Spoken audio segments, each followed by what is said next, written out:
Hello bachcho, let's read the question. Here, statement 1 says addition of bromine to 1-butene gives 2 optical isomers.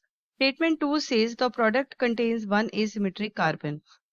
Option A says statement 1 and 2 are correct and statement 2 is the correct explanation of statement 1. Option B says statement 1 and 2 are correct and statement 2 is not the explanation of statement 1. Option C says statement 1 is correct and statement 2 is wrong. Option D says statement 1 is wrong and statement 2 is correct. So first of all हम ये discuss करेंगे कि इस question का जो की concept है वो क्या है. तो सबसे पहले तो हम ये समझेंगे that what are optical isomers. Optical isomers या इनको हम इनैंशियोमर्स भी कह देते हैं. तो इनैंशियोमर्स जो होते हैं दे आर नॉन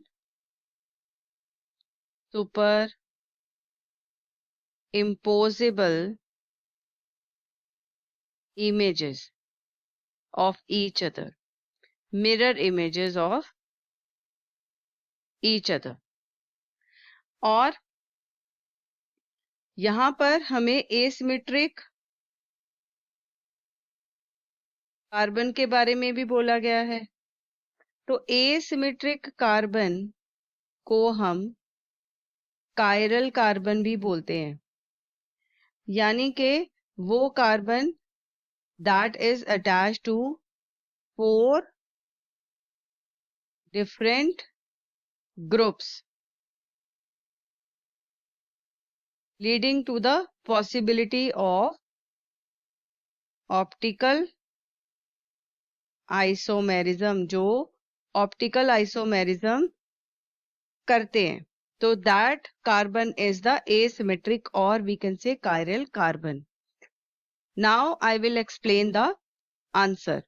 तो यहाँ पर सबसे पहले CH3 CH2 CH double bond CH2 यानी कि 1 butene, this is 1 butene. और जब इसमें हम ब्रोमीन को ऐड करेंगे तो यहाँ पर क्या बनेगा CH3 CH2 CH CH2. तो जो ब्रोमीन है वो स्प्लिट होके जो ब्रोमीन मॉलिक्यूल है उसके जो 2 एटम्स है ब्रोमीन के वो इस तरह से ऐड होंगे.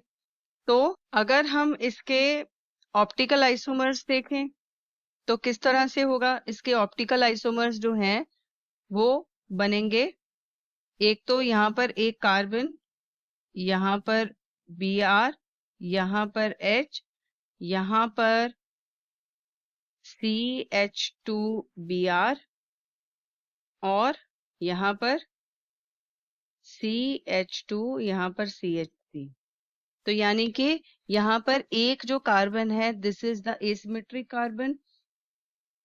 तो इसका जो ऑप्टिकल आइसोमर है दूसरा वो इस तरह से शो करेंगे CBr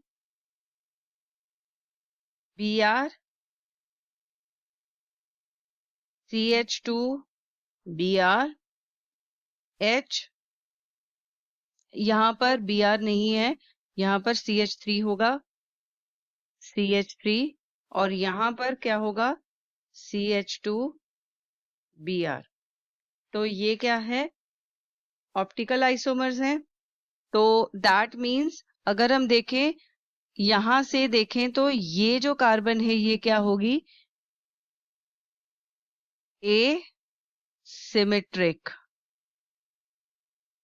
और कायरल कार्बन.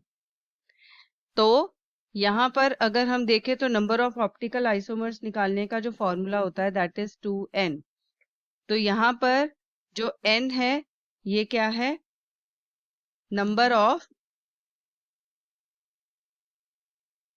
ए सिमेट्रिक कार्बन एटम्स. तो यहाँ पर एसिमेट्रिक कार्बन तो एक है तो 2 raised to power 1 that will equal to 2.